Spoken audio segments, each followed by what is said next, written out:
Today's morning coffee vinyl side, The Monkees, Meet the Monkees, 1966. I remember watching the Monkees on TV as a kid in the mid-70s between the ages of 4 and 7.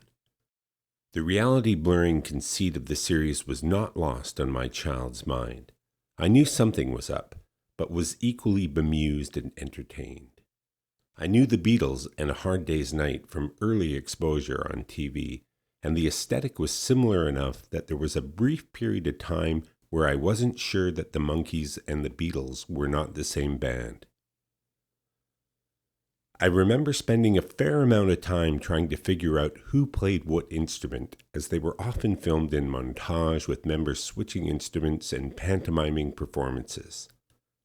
Little did I know that the instruments were assigned to each band member, and what they played on the show was not representative of the instruments they played in real life. The reason this was important to me was because I loved music, and I really wanted to know what a band was and how it worked. The TV show, although fictional, was my window into that world. The imagery and the idea of what constitutes a band made a lasting impression on me. A band was a group of brothers, 4 against the world, and together they faced all challenges while making music. That still sounds good to me. Now, of course, the truth of what the Monkees were does not invalidate what I perceived them to be as a child. We all construct our truths and beliefs from what we observe in the world. To this day, I love the idea of a band. All for one, one for all. I like shared writing credits and equal splits in revenue and earnings.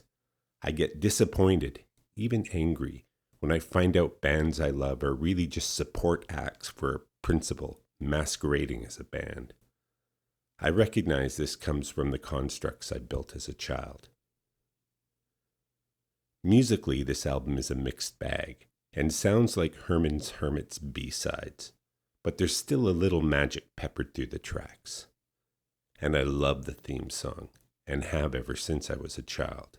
It's still exciting to me, and I still feel butterflies in my stomach when I hear it.